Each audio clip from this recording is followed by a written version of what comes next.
The following is a presentation of the Matt Talk Podcast Network.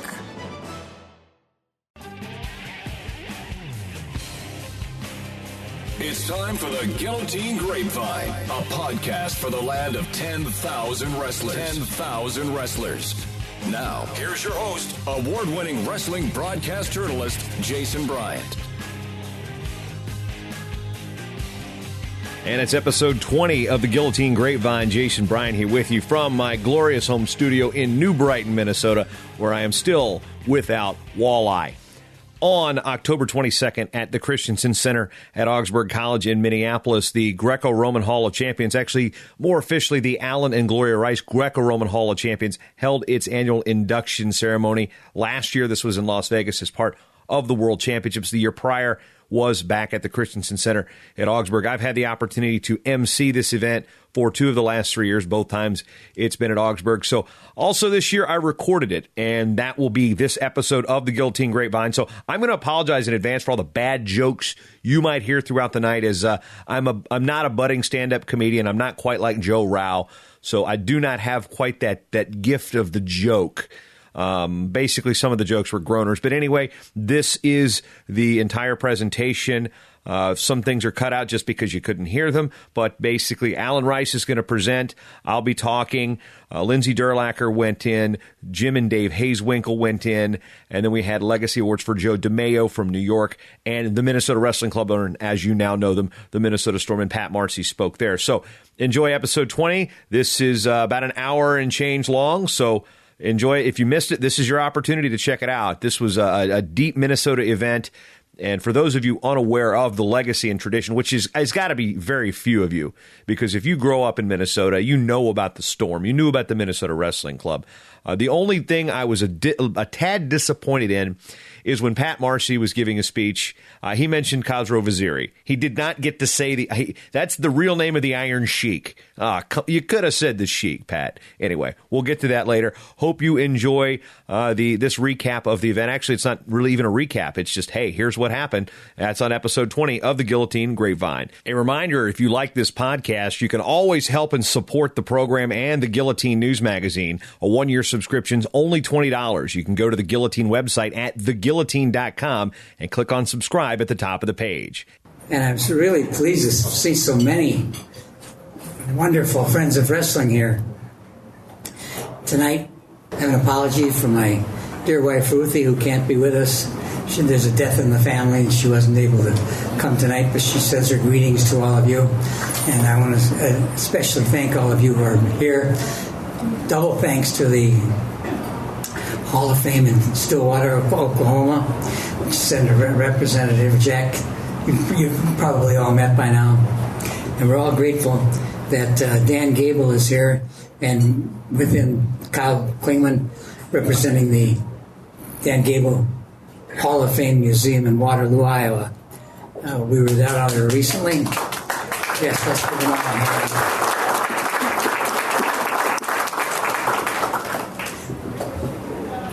I have been entrusted with the august responsibility of introducing our master of ceremonies for the evening, Jason Bryant. Let's give him a warm welcome. Thank you.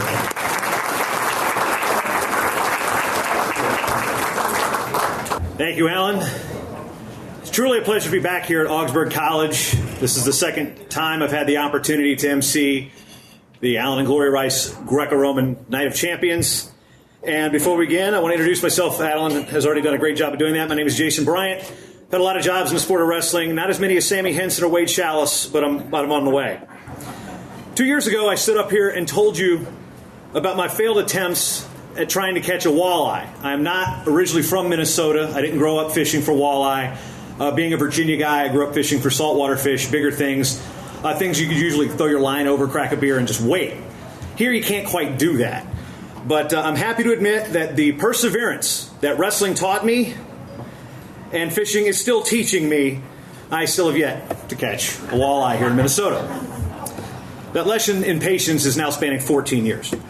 I'd also like to let you know that, one, there are witnesses to this, but I actually did get back on the mat this year. Dylan Ness, not a word. Jake Clark invited me down to Pinnacle. Brandon Paulson, not a word. and kind of talked me into working out a little bit. Played a little soccer, went a little Greco. And let me tell you, when, I did survive, as you can see. First time I'd been on a mat in about 14 years. But I still question my sanity because, one, I don't like soccer, and two, I was never very good at Greco. So that pretty much convinced me I was going to have a bad day. That was January. I'm still very, very, very sore. I'd like to draw your attention to some important people we have in our audience tonight. With our special guests, we also include our past Hall of Champions inductees, Brad Rangens, Mike Houck, Brandon Paulson. You can clap as we go. No real formality here. Steve Frazier, Jim Martinez, Dennis Kozlowski, Matt Linland. Also like to introduce again Dan Gable, who we borrowed from Freestyle for tonight. Tom Scully, world silver medalist Brandon Eggum, head coach of the Gophers. We also have Jim Molsoff, the national champion coach for the Augsburg Augies here, our hosts. Also athletic director Jeff Swenson in the house, and U.S. national women's assistant coach Aaron Vandiver. Sorry, Chad, you're not getting mentioned yet. Oh. Also like to welcome Momir Pekovic. He was pretty good. He won the Olympics in 1976 representing Yugoslavia. As we get to tonight's program, now this is where we celebrate things. Also, Greco-Roman team leader Kiki Kelly. Didn't forget you. I'd like to welcome Mike Houck, because before we can talk about wrestling, we need to eat. So to give tonight's invocation, ladies and gentlemen, our first Greco-Roman world champion, Mike Houck.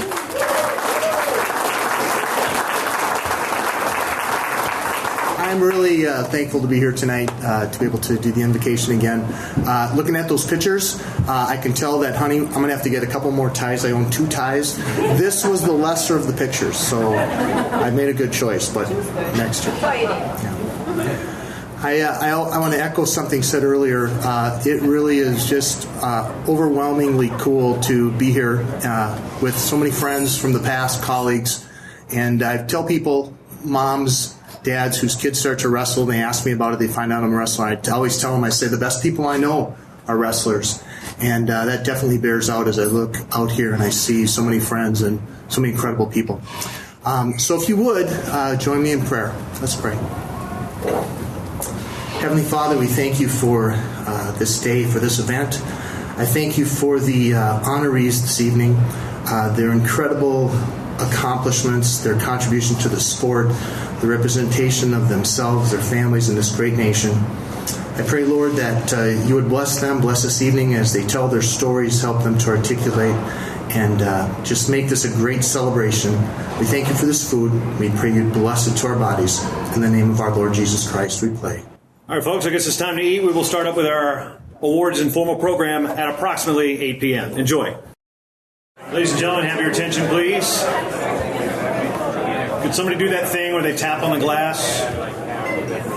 And this isn't the kiss thing, it's just the quiet down thing. Yeah. I can do that. Come here, babe.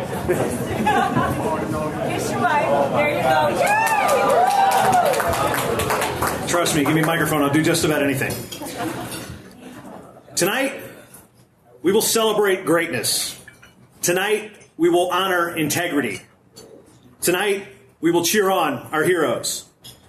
On behalf of Augsburg College, the National Wrestling Hall of Fame, and the National Wrestling Hall of Fame Dan Gable Museum, I'd like to welcome everybody again to the Christensen Center here at Augsburg College for this special night.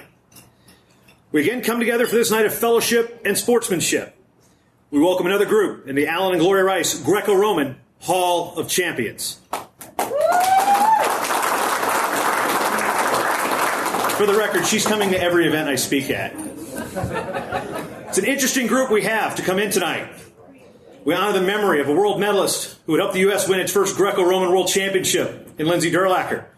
We proudly smile and laugh with a pair of wonder twins from Anoka, Jim and Dave Hazewinkel, who will get technical with a man known the world over for his choice in gym shorts and his ability to lead, Joe DeMeo. And for you Minnesotans, I guess I now have to include myself in that group. We celebrate the legacy of our club, the Minnesota Wrestling Club, known the world over as the Storm. I hope everyone's enjoyed their dinner. But the lemon stuff was interesting, wasn't it? I liked it. 2016 was a special year. It was an Olympic year. It was also the year my wife Abby and I welcomed our second child into the world. On July 8th, which coincidentally is Jordan Burroughs' birthday, the world said hello to my second daughter, Ruby Rio. And in case you're wondering, our oldest daughter, Lucy London, there's a theme there. Aside from the rush of being a parent, I had the unique opportunity to announce the 2015 World Championships in Las Vegas, the 2016 Division I and Division III National Championships, the U.S. Olympic team trials at Carver Hawkeye Arena, and recently the rush and the gem of my career, I was the English-speaking voice at the Rio Olympic Games. It was a fantastic experience. People were great. Food was great. Transportation was kind of weird. But all, it was great. Rio was fantastic. The Storm was represented yet again. And on the women's side, we saw Helen Maroulis make history, becoming the first U.S. woman to win an Olympic gold medal. Then there's that 20-year-old beast named Kyle Snyder on the freestyle side. By the way, he won a junior national championship in Fargo. The only junior national title he won was in Greco-Roman. I also want to clear up a few things about Rio because I got to spend about 3 weeks of my life down there.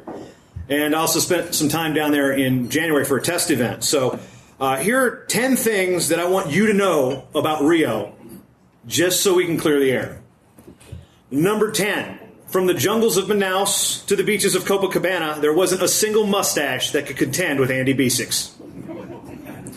Number 9, for some reason, every problem that occurred in the wrestling venue was not the fault of the referees, the Russians. Somehow it got blamed on Jeff Swenson. Number 8, the mosquitoes. Please, we live in Minnesota. Number 7, Ryan Lochte. Never mind. Number 6, Wabasha native Eric Sanders, a 5-time state champion here in Minnesota, proved that Brazil actually knows how to brew good beer. We sampled very, very many. Number 5, even Brazilians knew how bad the Twins were this year. Number 4, the Mongolians.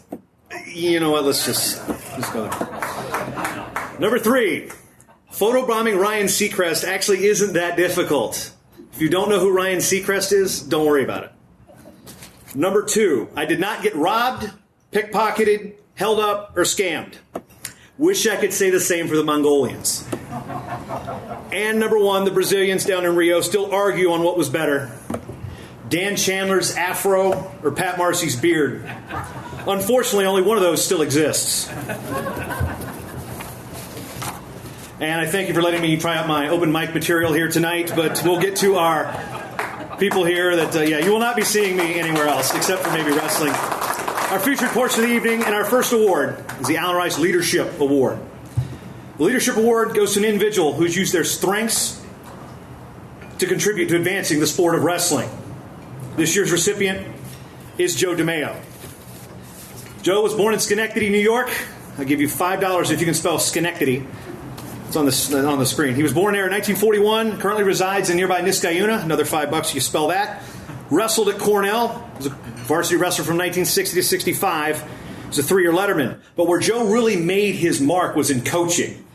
Began a long coaching career as an assistant at Michigan State in 1967. Coached there through 69. Then was the head coach at Stanford from 1969 to 1977. Then he basically recruited every Greco-Roman wrestler that didn't wrestle for the Storm to the University of Albany from 1978 to 1995. He was a 4-time head coach and 16-time assistant coach of the U.S. senior national team. He was National Coach of the Year 3 times and named USA Wrestling's Developmental Coach of the Year in 2005. He founded the Adirondack Freestyle Wrestling Association, also known as ATWA, and that club has produced 28 national champions. As a college coach at Stanford and Albany, Coach DeMeo's teams won 289 duels. At Albany, he produced 47 Division III All-Americans, and 8 times his teams finished in the top 10. He's also produced 4 NCAA Division III champions. 11 of his former wrestlers have made Olympic teams, including 2 Olympic champions, Dave Schultz and Jeff Blatnick. A member of 8 Hall of Fames, and now another, Joe DeMeo, our recipient of the Allen Rice Leadership Award. Accepting on his behalf is Dan Gable. And Joe had sent us a note. He is unable to attend tonight, so before Coach Gable will say a few remarks, Joe sent us a letter, and I wish I could do his New York accent, deep Italian. I'm bad at comedy. I'm maybe even worse at accents. I'm so sorry I cannot be with you today. I've been looking forward to this day for months. I want you to know that I've all had a great life. I'm the oldest of 11 children. I have 2 degrees from Cornell University. I have 2 great-grandchildren, or 2 children, 2 wonderful grandchildren. But the frosting on the cake was when I was lucky enough to find wrestling, especially Greco-Roman wrestling.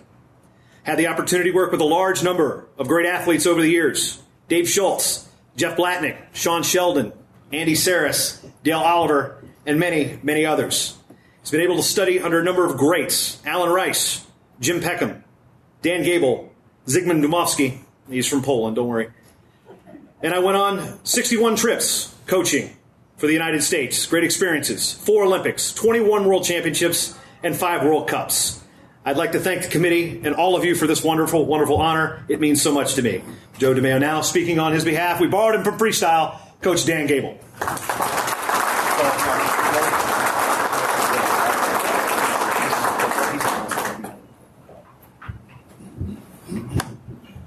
Well, thank you. Surprised that Joe would want me up here, considering I'm, they said a freestyle. But to be honest with you, when I wrestled, I just wrestled. And I didn't care whether it was freestyle or Greco or collegiate. It was all the same to me. And so there was many times that I think I actually locked up upper body, and I think I won them most of the time, if not all. But so I feel close to Greco-Roman my whole life. Actually, a guy that taught me to wrestle when I was young was a guy named Bob Buzzard, who was on the 72 team as well. And he about 6 years older than me, but we both made the same Olympic team. And he always kicked my butt all the time until I finally kicked his butt. So, but I owe him a lot, and I owe Joe DeMeo a lot just because of the fact that I've been around training camps my whole life with Joe, and he always treated me unbelievably well. He gave me unbelievable respect, and that respect, sometimes you can get into it with somebody about something, but Joe DeMeo always gave me that respect where we never had words. And I can appreciate that, because a lot of times things are not going so well and you end up having to argue it out. But Joe was one of those guys. I don't think Joe's in serious health, danger or anything. He's just in the hospital, and I'll probably have to write him a little note and tell him that he might have to work on his health a little bit to get him back in shape, to keep him around a little bit longer. And everybody always needs a little bit of what's called leadership, and it's a great opportunity to speak on leadership because Joe is a leader. But the name of the award is the Alan Rice, and where's Alan here? He's right here, and Alan is he's been a mentor. He's been the guy that has really put a lot of leadership into a lot of wrestling, especially in the Greco-Roman wrestling. So the award is very appropriate. And he actually, with the Gable Museum in Waterloo, Iowa, he has that wing there on Greco-Roman wrestling. And my biggest comment tonight would be actually about the future. We've always done things in the past, and we love to do things in the current, which is right now. But it's always what's going to happen in the future. And I just think that this leadership award, everybody that you always have to take a step back and look and just see, okay, how can I help? Well, you don't have to ask yourself how you can help. You know how you can help.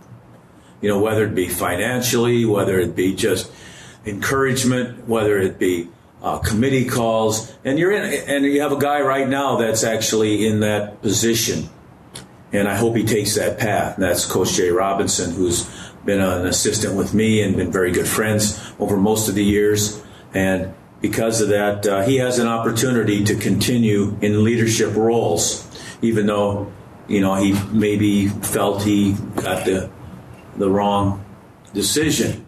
But it's like everybody else. When you move on, if you love something and have passions, you want to put more into it. Now, that's what this is all about tonight. It's about the future, the current and the future of Greco-Roman wrestling and wrestling in its entirety. And I just want to say that I'm happy to be up here along with Kyle Klingman. Where's Kyle? Who's somewhere in this room. He's set this event up from the Gable Museum. And Mike Doty, where's Mike at? Mike's over here. He's the resource guy from the museum in Waterloo. And we're just proud to have the Greco-Roman Hall of Champions, and proud to now have Joe Namil in that Hall of Champions along with the many others. So thanks a lot for having me up here again and talk to some really good people.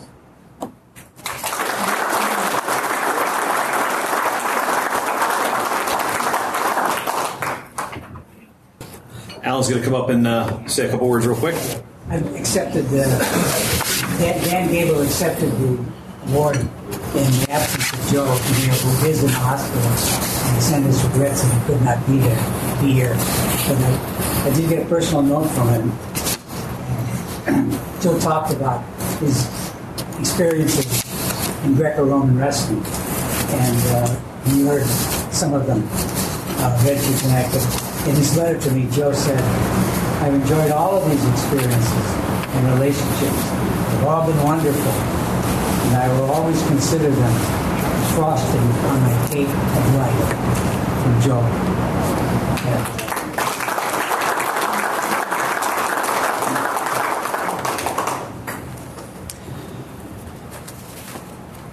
As part of our class of the 2016 Alan and Gloria Rice Greco-Roman Hall of Champions, our first inductee is the late Lindsay Durlacher. Spending time growing up in both Wisconsin and Illinois, Durlacher graduated from Buffalo Grove High School in Illinois, and his collegiate career saw him become a two-time All-American at the University of Illinois and a 1997 NCAA runner-up. An opinionated, borderline brash, but awesomely sarcastic guy, Durlacher excelled in Greco-Roman. A three-time U.S. World Team member, he earned a bronze medal at the 2006 World Championships in Guangzhou, China at 55 kilos. It was his only world medal, but one of his most notable performances came in 2007. Despite not winning a medal, Durlacher came through the repechage and earned a fifth-place finish. The team title that year was decided by 1 point. And Durlacher, had he lost any one of those repechage matches on the way back to that bronze medal bout, he wouldn't have placed as high, and the U.S. wouldn't have gotten those valuable team points. The United States would win the World Championship that year in Baku, Azerbaijan. But this story I will always tell about Lindsay, although he did give me a lot of guff for hanging out with the Northern Michigan guys more than him. Some Cubans are known to, let's just say, miss a match here and there and maybe not wrestle up to their potential. And one of those guys was a guy named Mayan Lopez, and he has been allegedly involved in a couple bouts that he probably should have won but didn't. Well, the World Championships that year came down to Lopez against Hassan Barov of Russia, who the year before had beaten Lopez 6-0, 7-0. And if you've ever seen Lopez wrestle, nobody beats this guy 6-0, 7-0. Not with a bat. That guy is this good. He just won his third Olympic title, by the way. So we go into the match, and we believe that Lopez is wrestling legit. He wins the match. Therefore, that keeps the Russians from winning getting the extra point, and they would have won the tiebreaker by having more world champs.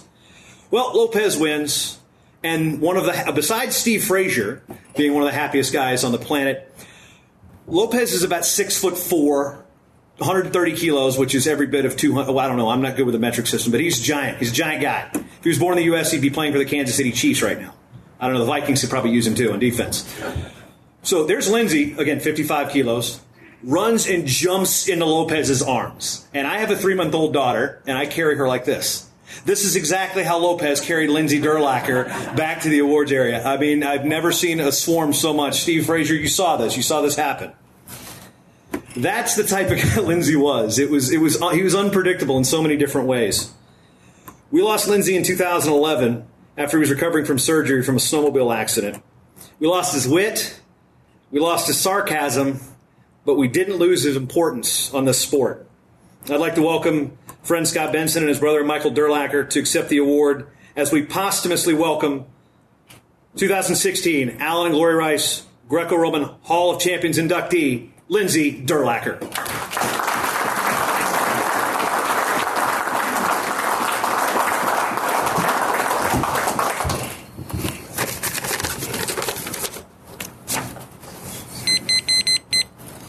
Timer. I bothered Lindsay's brother Dave. Again, my name is Scott Benson. Should start for that. But I bothered Lindsay's brother Dave and Kyle Klingman. Said, I gotta speak. Call him. Finally, he said, all right, just stop calling me. Basically that. So they said, do it as fast as possible. So, well, let's see how it works out. Okay, here's the deal. I think these things are really great. Award ceremonies, Hall of Fames. I think they have a great amount to teach us, a great amount to offer. However, there's a problem with them. Often these things go in a direction of lionizing somebody, and you, unfortunately, with no intention, you lose the measure of the man. You lose the character of the individual. And especially with Lindsay not being around anymore, I wanted to share a few things, a couple anecdotes from our time at University of Illinois. We were teammates on the team there. That I think, well, if Lindsay were here, he'd probably say Illinois was the seminal experience of his life. I mean, that's where he became the individual that allowed him to become a world medalist. So there's three little anecdotes here. Okay, so Lindsay and I were in the same recruiting class. In fact, we were in we went to the same recruiting trip. The first time, this is when Mark Johnson, that was his first year, Mark Johnson, Jim Heffernan. So Illinois was not so good. So it was a big deal. And Lindsay was a big-time recruit. He was first-team A6 All-American back then. We were on the same junior national teams together, the Greco teams in freestyle. So we knew each other pretty well. We weren't really good friends, but we knew each other pretty well. But Lindsay was first-team A6 All-American. That's a big deal back then. I don't know how it is now. I'm old man river, no hair. But that was before Flow Wrestling. That was before Intermat. If you were A6 team, first team A6 All-American, that's the cat's meow. So, you know, Lindsay was very proud of it, of course. And he was always walking around. If you guys knew Lindsay, you know, hey, come on, I'm first-team All-American. Come on, get out of my way, blah, blah, blah, blah, blah, blah, blah. But, and oh, God, he would tell you his accomplishments over and over and over. And this is when he's not getting in trouble, by the way. So, but what was important from all that was that even him, you know, two-time state champ, blah, blah, blah, A6 first-team All-American, well, the important thing out of that was he wasn't a confident guy. Okay, this was all just brash, talking show. And even me as a 19-year-old kid, you could see through that stuff. You would think he would have more confidence, but different people, different stages in their life. This is why he did it. So Lindsay was on the team. We redshirted. Johnson made us all redshirt that first year. Next year, Lindsay got pushed into duty pretty quickly. I mean, in all honesty, he probably shouldn't have been the starter at the time. But guys got hurt. Guys quit the team. He was pushed in there. And, boy, he took his lumps. I mean, it was a rough season. But the guy never backed down. Never, ever, ever backed down. Well, his fights are legendary. That's in the wrestling room, on the mat, in life. I mean, this kid never backed down. But it was a rough, rough time. And I can't remember. God. He wrestled a guy named Jeff Mirabella. Probably rings a bell with you guys. He was Greco God back then for you know, high school kids in Illinois. And this is, again, his sophomore or junior year, so he's starting to get good. And he loses. And Mark Johnson lights into him afterwards. We're in the locker room, and he lights into Lindsay. He says, Lindsay, you're better than this guy. This guy can't stand up to you. You're worried about his reputation. You should have won that match. You should have won that match. Johnson was pretty good at screaming, too. So he got the message across. I don't know if this is true. I've never spoken to it with Lindsay. It was a fleeting moment. But I think at that time, that day, something clicked in Lindsay where he started to really believe. He wasn't that kid talking about first-team A6 All-American. He was a guy who should have beat a 3-time state champion, a big-time recruit at Northwestern, Greco All-American, Jeff Mirabella. And again, that was sophomore or junior year. I'm not really sure. But the third incident that I want to share with you, and these are not, All-American matches, and, that stuff's well documented, and I'm sure his brother will go over that. But we were in practice one day.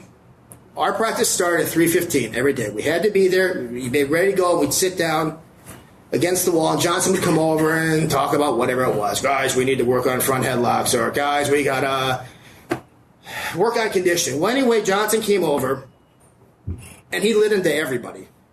There is nobody in this room who wrestles as hard as Lindsey Durlacher. He is the only guy who rides. All you other guys, you think you're so big, you think you're so tough. Uh-oh. We're getting close. But it took everybody aback because we didn't know Johnson felt like this. We didn't know anybody felt like this about Lindsey. And here's Lindsey's real character. So everybody's really kind of awe-inspired. And Lindsey stands up and says, when guys get up on me, I just pick them up and throw them back down. And you could just see Johnson going, oh, God, Lindsey. He just thematically ruined it. And he didn't want to, step on Lindsey and, pour some cold water on him. But he kind of just said, all right, Lindsey. Thanks. All right, guys, let's get up. Let's get going. It ruined the moment. But the thing was, these 3 incidents are stepping stones that led him to be a world medalist.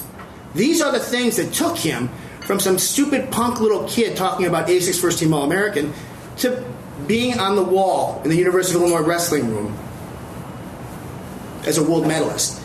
And of all the great wrestlers I went with at the University of Illinois, all of them, the Steve Marinettis, the Ernest Benions, the Eric Sieberts, to right now, all the kids call him IMAR, right? Everyone abbreviates now.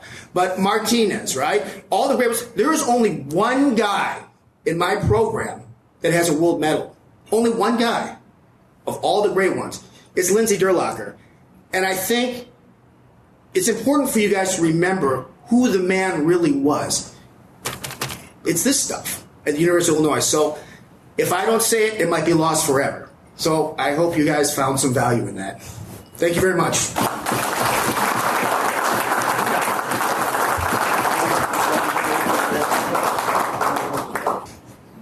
Thank you, Scott, for that fine speech. I really appreciate some of your words. Thank you, Kyle, and the Olympic or the Hall of Fame committee for this honor. It's a great honor for our family. It's a great honor for Lindsey.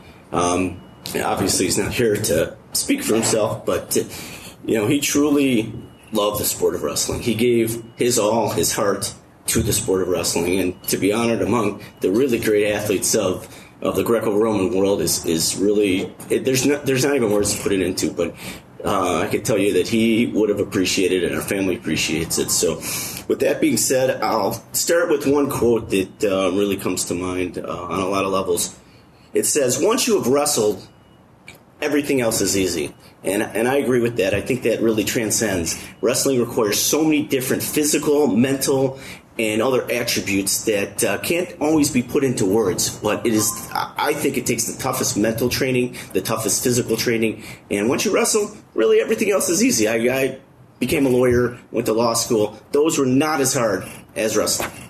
So I hope that every wrestler in this room and everybody who helps wrestlers and trains wrestlers knows that wrestling is the hardest thing that anybody can do. I know that the timing of this event is interesting because, of course, we're all from Chicago, and the pivotal Game 6 of the Cubs is now on. They're battling right now. I believe they're up 2-3-0. So let's hope the Cubs can pull it out while we're all at the Swords dinner.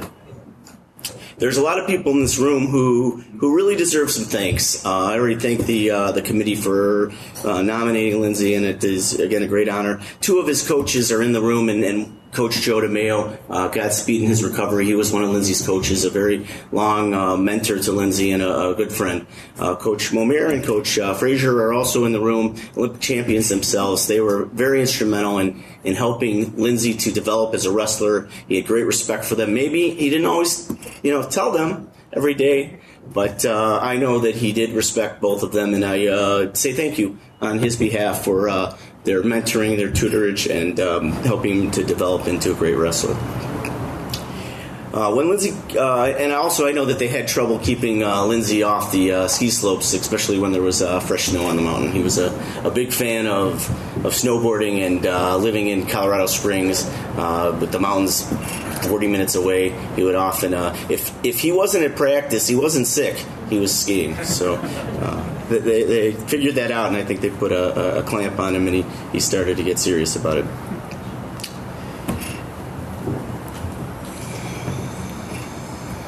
I'd also like to give thanks to a couple of his workout partners who are here to help him to develop into the great champion to become. I know Chad Van Diver's here, Mike Ellsworth is here, and then I know that he had some great matches against Brandon Pulson. So I like to, again, thank everyone for giving the sport of wrestling with Lindsay and helping him develop. And it's Brandon's birthday, so everybody say shout out to Brandon and wish him a happy birthday. Happy birthday, Brandon.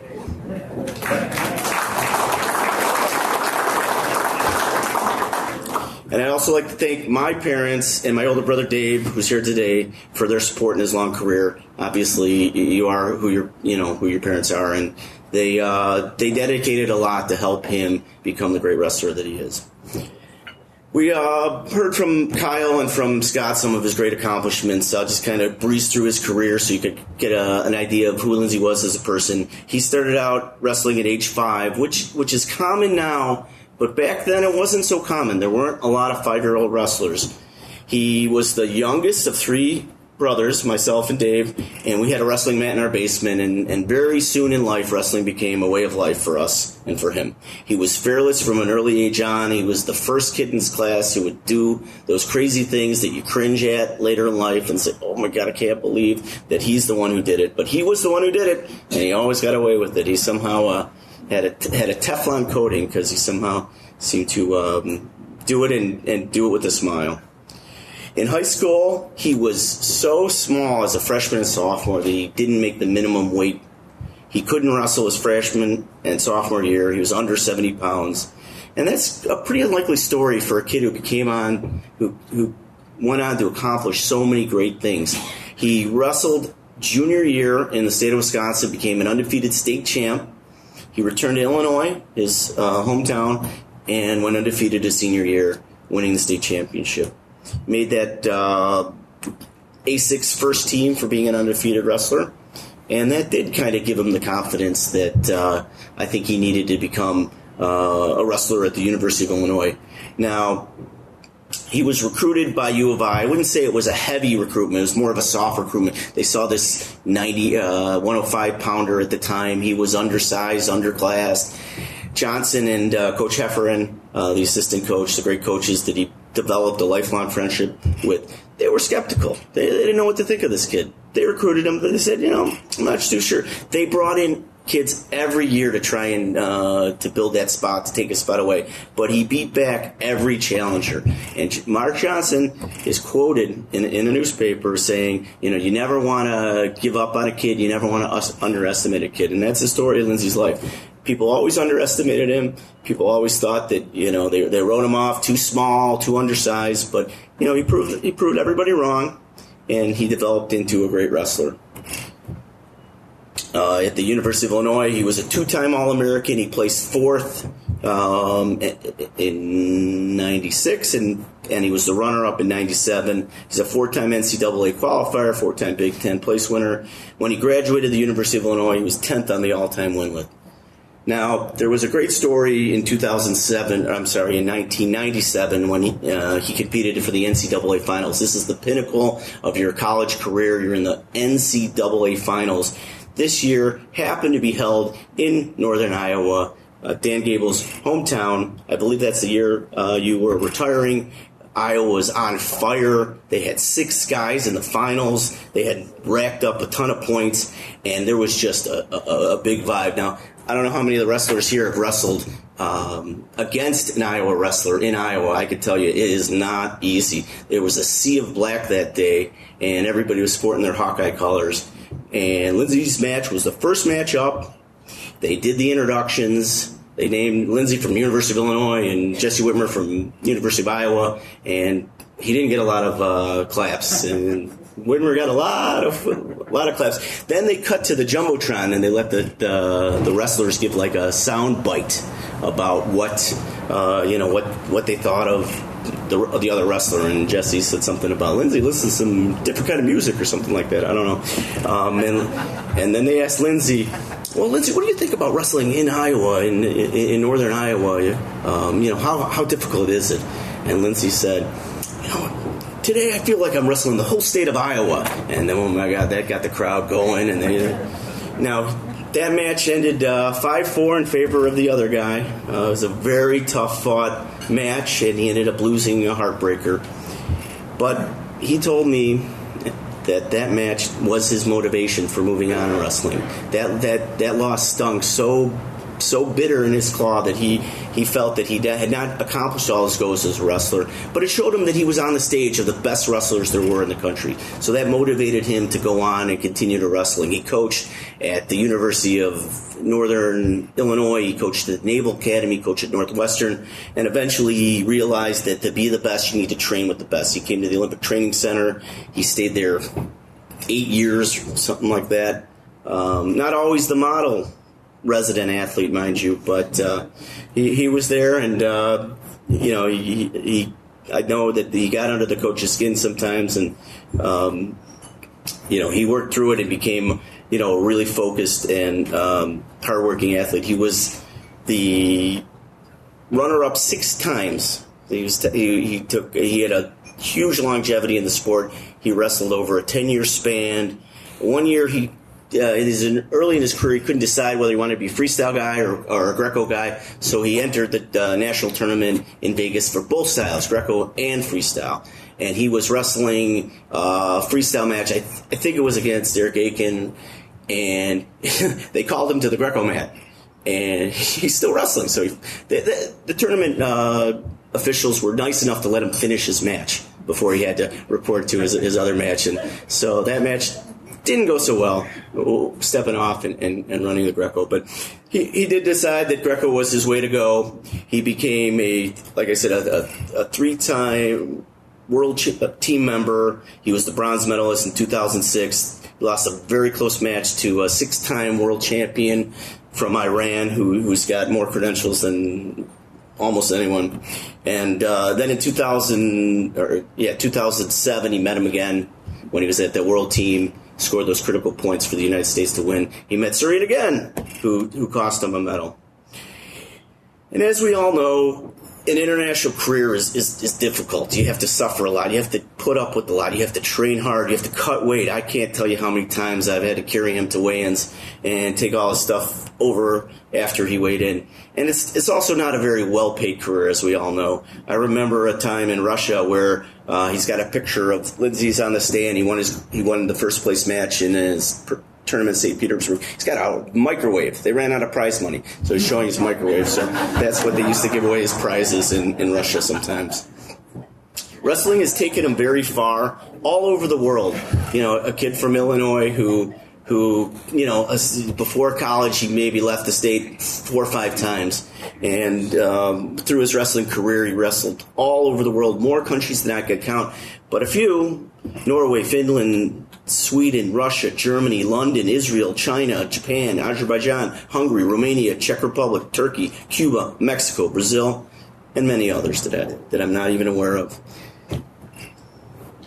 When you come down to it, you want to try to remember, we as a family try to remember some of the things that we can about Lindsey.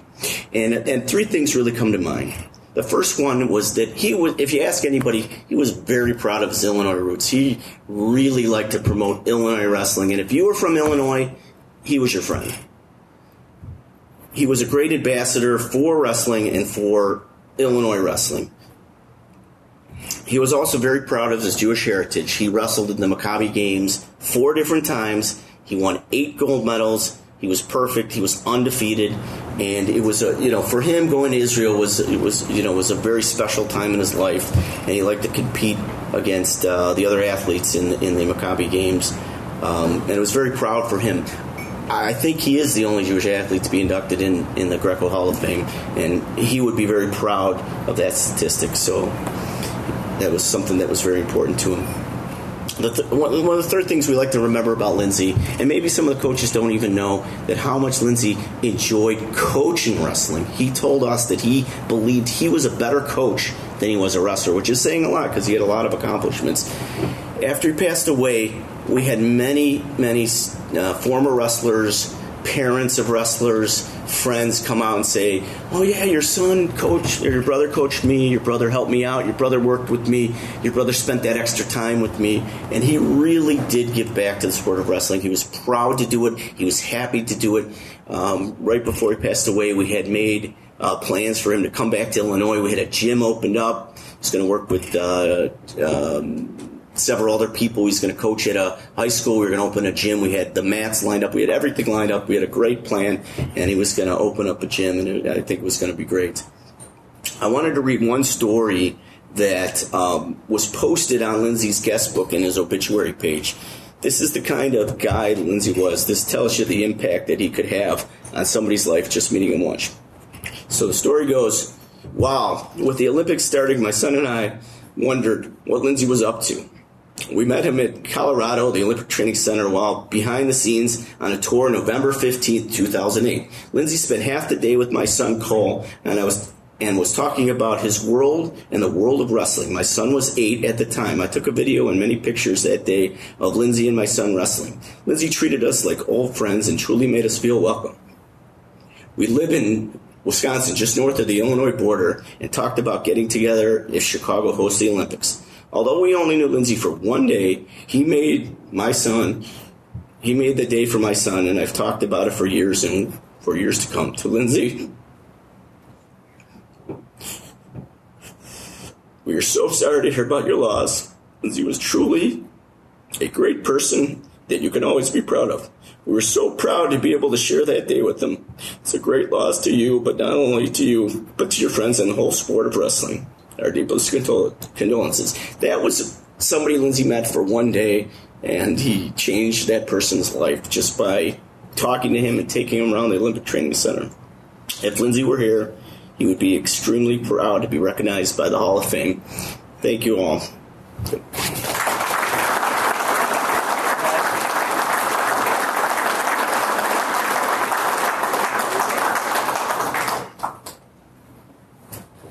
I guess that's what happens when I follow wrestlers up. I always have to move the microphone back up. Once you've wrestled, everything else in life is easy. Where have I heard that before? Coach Gable, any ideas? No?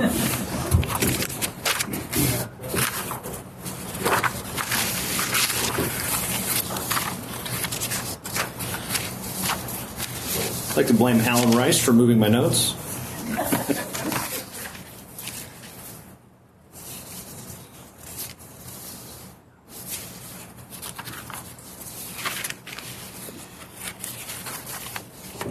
Now, I really don't know what to say about our next two inductees because I'm going to have to address them as a team because that's all many people have ever seen them together.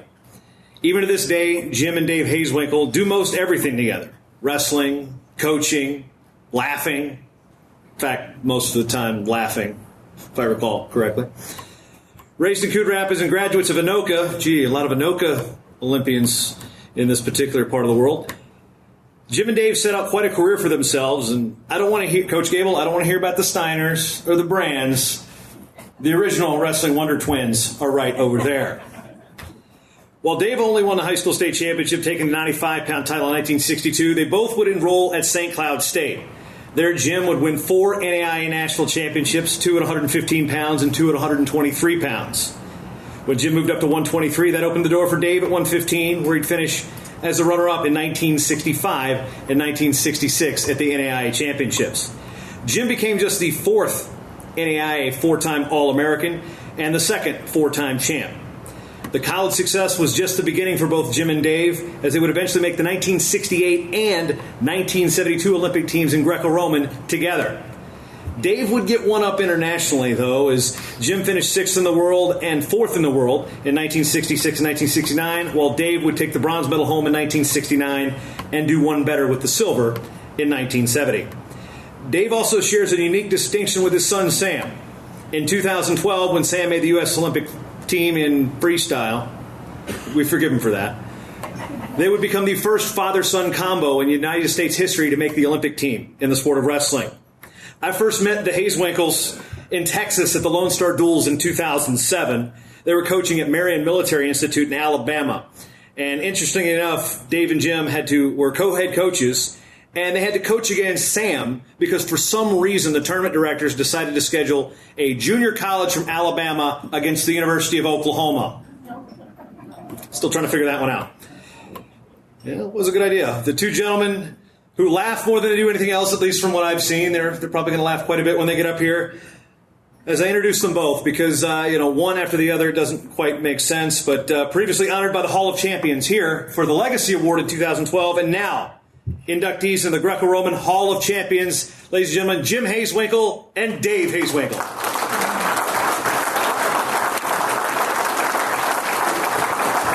Which one wants to speak first? I still can't figure out which one's which.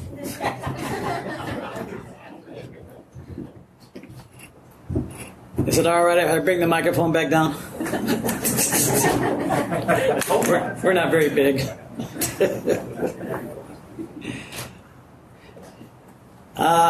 Boy, it's really good to be here. Man, I can't believe all the people that we've seen many years ago. It just amazes me. Just the people that are here, and Dan Gable even came. Good to see you here, Dan. Wow, this is really something. And we sure appreciate being invited here. And I was just going to say, wrestling, everybody's already said what wrestling is and what it does. But you know what?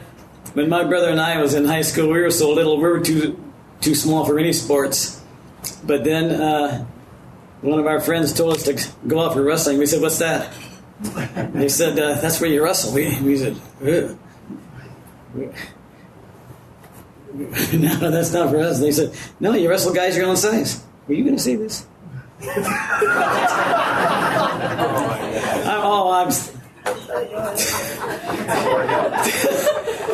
I think that's what he was going to say. He said, "You wrestle guys your own size," and we looked at each other and we said, "Is there other guys our size?" But then we went out for wrestling, and we didn't go out for wrestling until we were juniors in the 11th grade, and Coach Ron Malcolm was our coach. Wow. I'm going to tell you something. When you start something like that late in a sport, you need a good foundation. And Coach Ron Malcolm gave us a foundation that it just amazes me how he coached us and gave us a foundation. You need a good foundation if you're going to build. And Coach Ron Malcolm gave us a wrestling foundation that was just unbelievable. And we sure appreciate that. Thanks, Coach.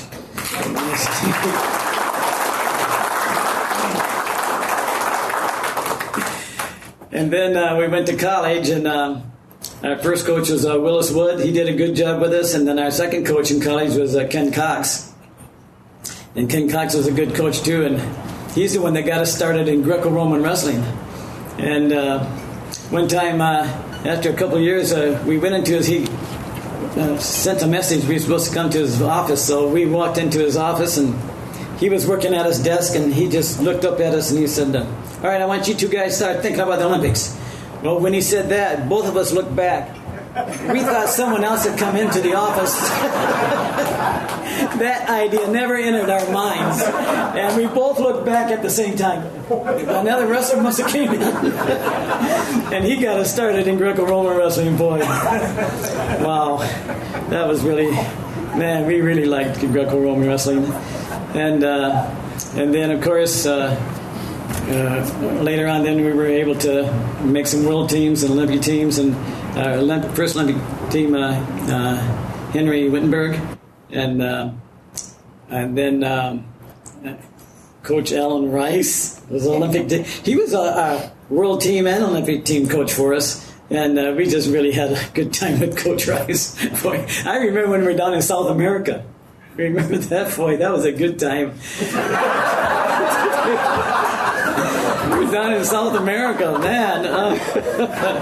And you know, the thing nice about wrestling, I never, as little as we were, I never ever dreamed that we'd go all around the world.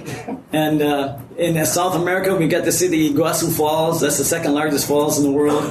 And then we went over to, we saw the London Bridge in England, of course, and then we were in France, and we went up the Eiffel Tower. Boy, talk about tall. That's the tallest we've ever been. And then we were in Rome and got to see the Roman Colosseum. Wow, we even had enough time. We went into the Roman Colosseum. But then my brother and I both went in there. We got a little nervous. We thought there might be some lions around, but we got out of there quick. But the thing about us being small and everything, and one time, one of the world teams we were on, all the wrestlers decided to grow mustaches. Everybody's going to have a mustache on the wrestling team. So everybody grew a mustache, but for some reason my brother and I didn't grow it. We couldn't, but it just wouldn't come. We didn't shave it or anything, but nothing would come. And so then the coach, I think it was Coach Rice, says, all right, we're having the team picture. So everybody got out for the team picture, and everybody's got these mustaches on, and they're just about ready to take the picture, and Coach Rice says, wait a minute. Coach Rice walks over there. He has a black magic marker. He put a black magic marker on both our lips so we would look good. We looked to fit right in with the team. Thanks, Coach. He's a good coach. Boy, I tell you, he helped us all the time. And so we had a chance to go a lot of different places all around the world. It's just amazing. And, you know, wrestling is such a good sport, but, you know, you ever notice, I don't know if you ever noticed this or not, but sometimes, you know, the referee is really for the other guy. Have you ever noticed that? But even though it did that, we still, just to give you an example, Jim had to wrestle, walked out on the mat once, and he had to wrestle the Russian Olympic champion and many-time world champion. And, oh, you were going to say that? Am I taking your speech? Should I just forget that one then? I was going to end with that. So much for this long speech. You're probably happy. Okay, you're going to say that? Okay. All right, well, I'll let him tell that story. That's a good story. But we liked it. We liked Greco-Roman wrestling, and I better get off now. Thanks for coming. Everybody, thank you for coming. I appreciate it.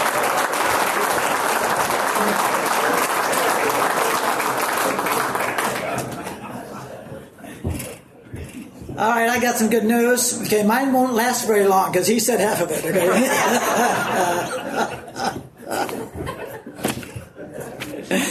Anyway, I want to say thank you to everyone that came tonight.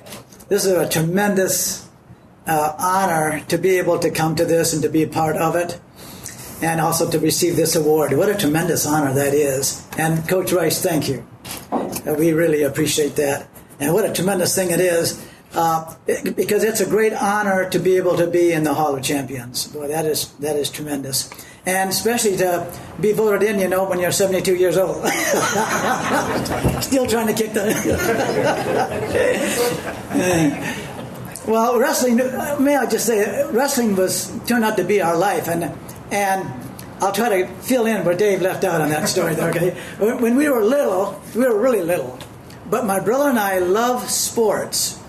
And we'd come home from school and we'd play baseball, football, basketball, hockey. I mean, we did all the sports. And another good thing was when we were in high school, okay, all our friends that we played sports with were all in the junior high school because they were our size.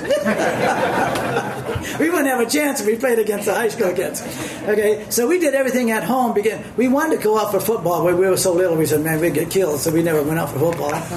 But anyway, so then as my brother was starting to say, one day one of our friends came up to us and said, "Hey, why don't you guys wrestle?" And we said, "Wrestling? What's that?"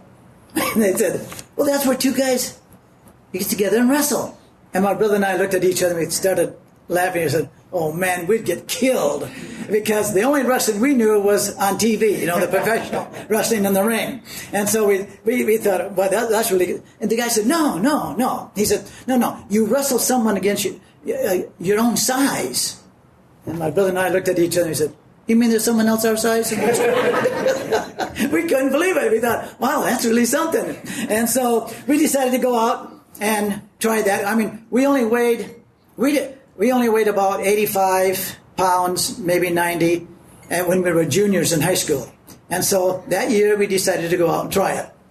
And so, of course, Coach Malcolm was our coach. And boy, as Dave said, what a tremendous coach. Amen. Thank you, Coach Malcolm. Boy, he got us started. And I tell you what, I still remember the very first day of practice when we were juniors. And Coach Malcolm taught us how to tie up with somebody, the neck and the arm. And boy, did I like that. I said, man, that feels good. And from that day on, we wrestled. And so wrestling became our life. And what a tremendous thing is to be able to do that and to be involved in it. And then, when we got through wrestling, then we started coaching, of course. And as I coached, my brother and I we'd always wrestle with our wrestlers that we coached. And we kept wrestling with them all the time. We'd wrestle with all of them. I'd start with the lowest guy and go right up to the heavyweight and wrestle all of them. Boy, it was so much fun. And so then one day, we decided to we wanted to go to our national tournament every year. But something came up at the school and they said, "Oh, you guys can't go this year." I thought, what? Can't go? We trained all year for this. No, can't go. And my wrestlers were really upset. And their parents were upset. They wrote letters and everything. But I thought, okay, guys, just hold it. I said, there's got to be a reason. So let's give me a chance and see what we can do. So I started looking around and found that, every year they have the National AAU tournament. That's for everybody, though, and anybody. But I said, okay, we'll go to that so we can at least go to a national tournament. So the wrestlers were happy about that. And so we went to the national tournament. And when we got there, we also found out another thing, that the national tournament, AU tournament, is open to anybody and any age. They have age categories, and then they have the older ones, about every 10 years, and 30 to 40, guys would wrestle 40 to 50, 50 to 60, and so forth. And so my brother and I said, okay, why don't we wrestle then? And so we told our wrestlers, I said, really train hard now. We said, we're going to wrestle with you. So they got all excited about that also. So we went to the national tournament. It was held in Detroit, Michigan, on the football field. Their national football team, their football field. And they laid out there, outside, they laid 20 wrestling mats, covered the whole field.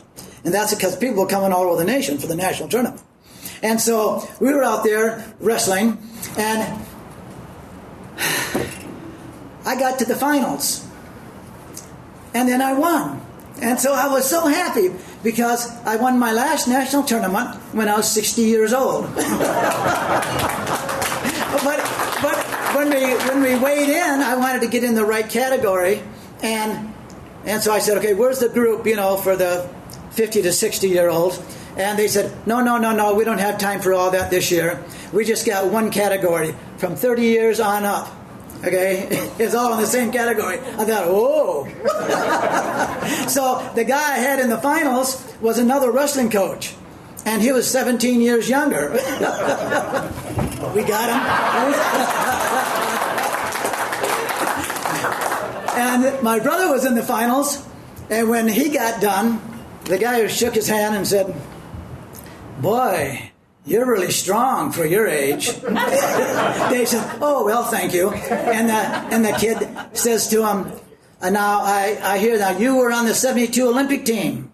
And my brother said, "Yes." And the kid said, "That's the year I was born." He was 30 years younger than my brother. But it was still a lot of fun. And so we really appreciated that. We had such a good time. And I think one of the greatest honors is to be able to represent your country in competition.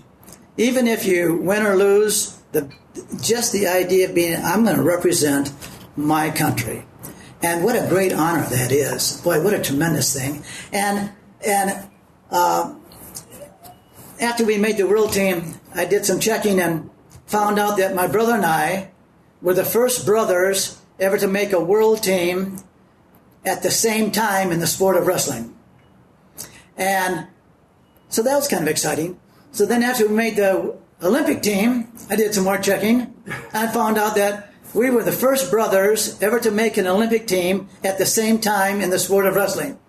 And so then I did some more checking. I found out that we hold the record for brothers making an Olympic or world team at the same time. We did it 6 years in a row. and so, yeah, thank you.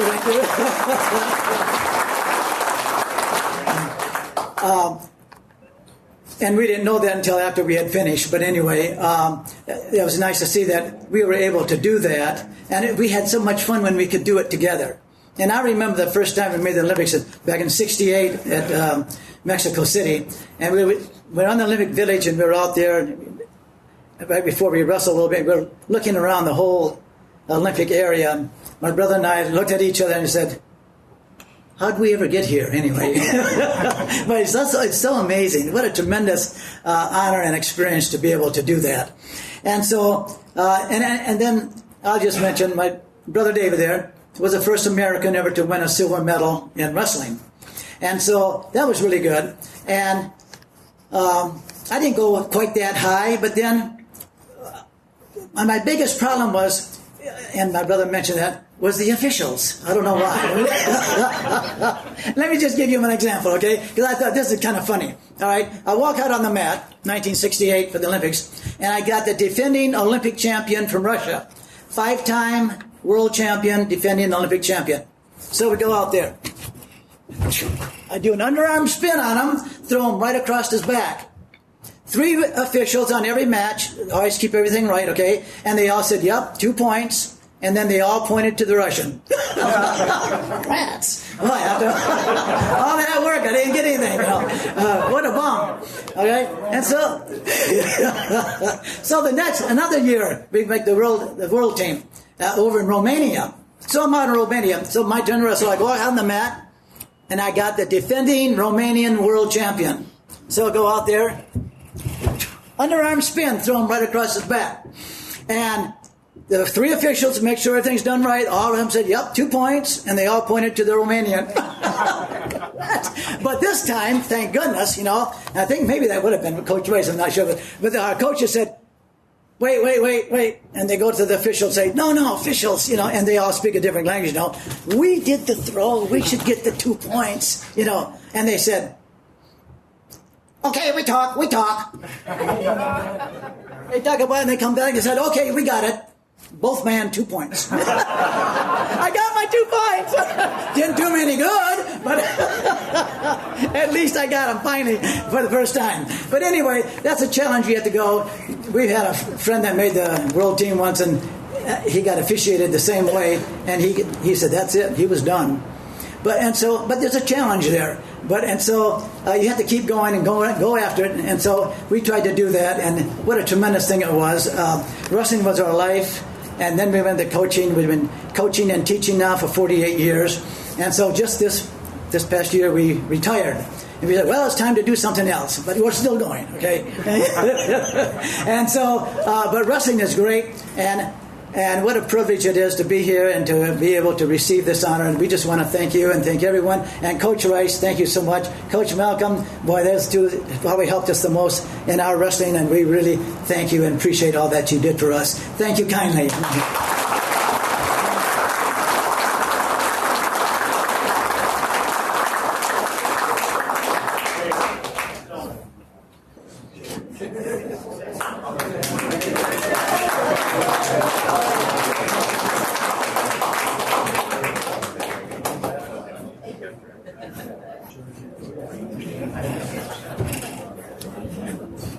I got to tell you, she was absolutely correct.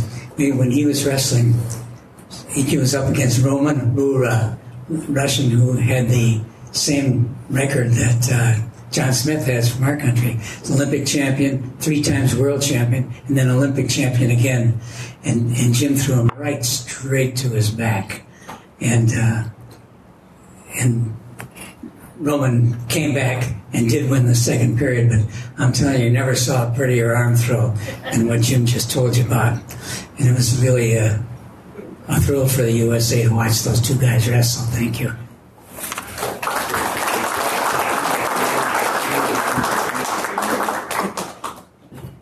All of my jokes tonight pale in comparison to what you just witnessed. Jim, Dave, thank you for making me look absolutely terrible. And congratulations for your amazing accomplishments in this sport of wrestling. Yeah, how do you follow that? How? One look around this room tonight, and you'll see exactly why this group of individuals is being honored. The Legacy Award is many things. It's family. It's brotherhood, it's sisterhood, it's the bonds that strengthen over time. The word legacy can be overused and overstated, but in this case, the value and legacy of the Minnesota Wrestling Club cannot be overstated. Founded by Alan Rice and supported in its early years by Vern Gagne and countless others, it's what's become a household name in wrestling. The Minnesota Storm, the Minnesota Wrestling Club. It's changed the sport of wrestling in this country and around the world forever. For 13 straight Olympic Games, dating back to 1968, a member of the Minnesota Wrestling Club or a Minnesotan has been on a U.S. Olympic team. In 1976, 6 Olympic team members came from the Minnesota Wrestling Club. The first U.S. Greco-Roman world champion, you heard from him tonight, Mike Houck, Minnesota. The first 2 U.S. Greco-Roman national team coaches by USA Wrestling, Mike Houck and Dennis Kozlowski, Minnesota. On 9 occasions, the U.S. Olympic team staff has been represented by the club, including but not limited to Alan Rice, Dan Chandler, and Brandon Paulson. Happy birthday, by the way. He's 51. They train here at Augsburg. They train across the river at the U. They train at wrestling clubs around the state. They represent every wrestler who's ever come through this land of 10,000 wrestlers. Everyone here who's been a part of this team, a brother, a sister, a husband, wife, aunt, uncle, niece, nephew, grandparent, godfather, I don't care. I want you to stand right now because you are the reason this award exists. Our award, the Legacy Award, to the Minnesota Wrestling Club. Everybody who has been a part of this club in any way, please stand at this time.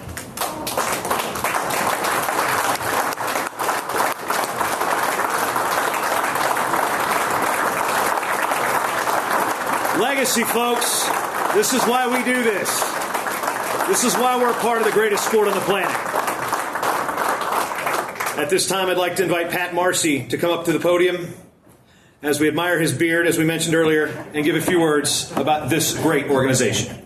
I think you read my speech before. The Minnesota Wrestling Club, now the Minnesota Storm, is the most successful club in American wrestling history and has a story that needs to be told. As said, we've put at least one man on every U.S. Olympic team since 1968, a record spanning nearly 50 years and counting. A record standing not by chance or accident. Outstanding individuals have graced our practice mats since the beginning. Whether it was at the U of M's Old North Tower, the wrestling room at Bierman, Augsburg's new room across the courtyard here, or any local gym we could find. In my first years with the club, the names Charlie Coffey, Larry Lydon, and of course Jim and Dave Hazewinkle were front and center. In my late teens, I was lucky enough to witness a Greco demonstration put on by the Hazewinkles at St. Cloud State. The moves they performed blew my mind. Moves I didn't think possible, and it opened my eyes to a whole new realm of human performance. It was one of the most inspiring experiences of my wrestling life. Jim and Dave, you guys are amazing.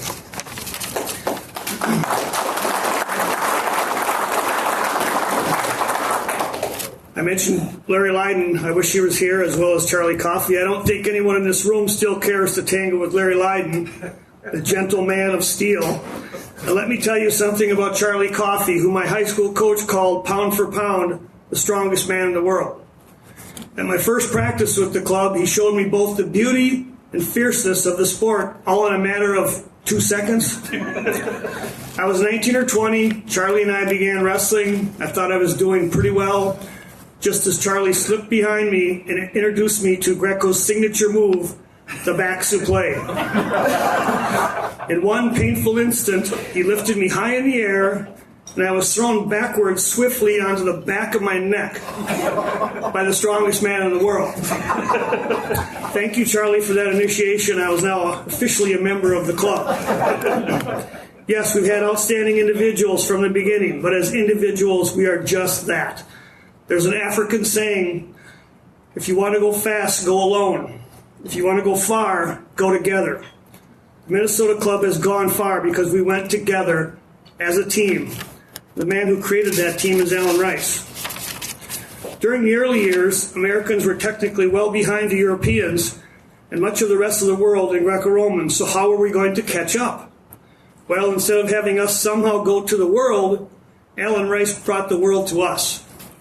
He first brought in Khosrow Fasiri from Iran, then world champion Ayon Bachu and Hupka from Romania, and finally the entire Polish national team not once but twice. At that time, the Poles had the most advanced wrestling technique in the world and taught us so much.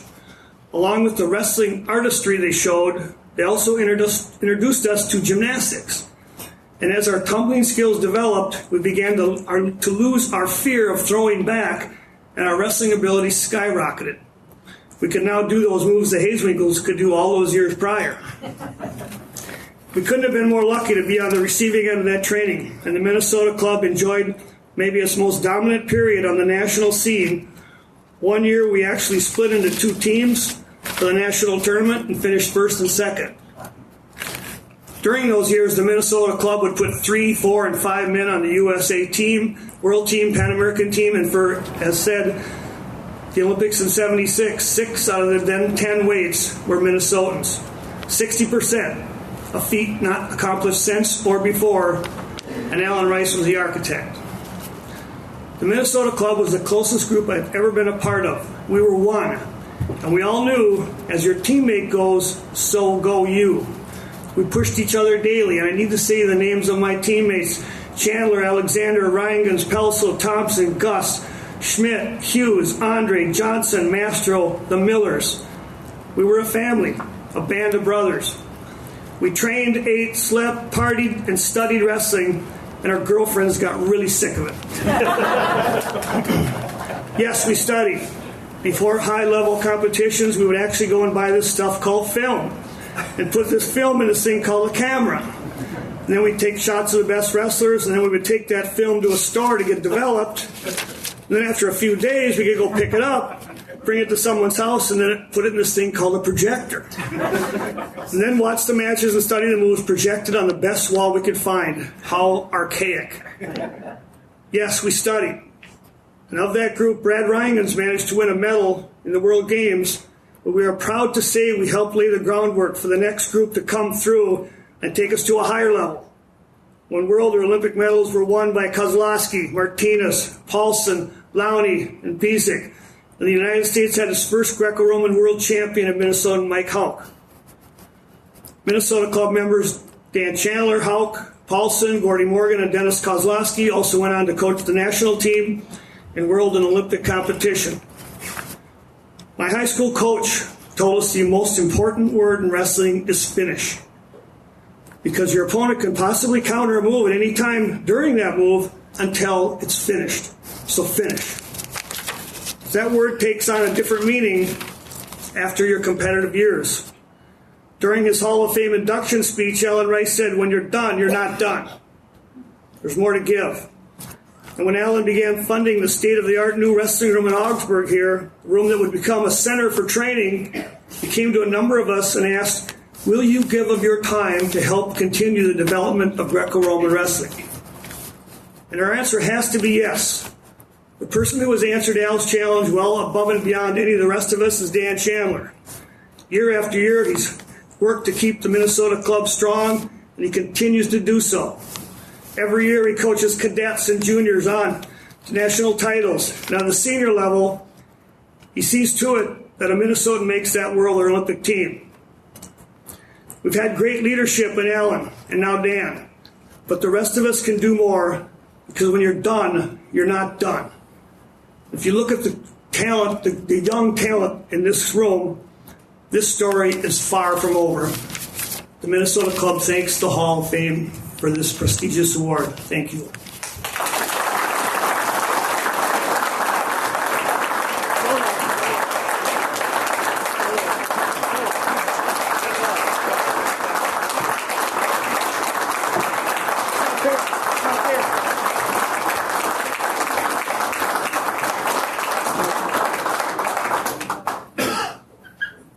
Again, how can you follow that?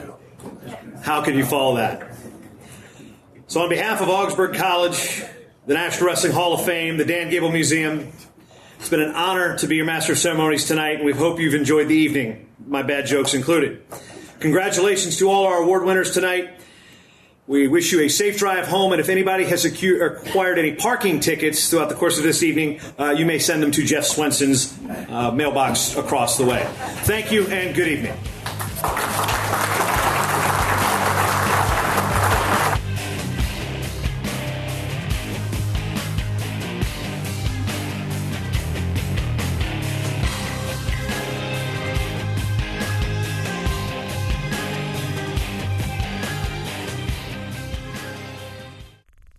This show is part of the Matt Talk Podcast Network. For more wrestling podcasts, head over to MattTalkOnline.com.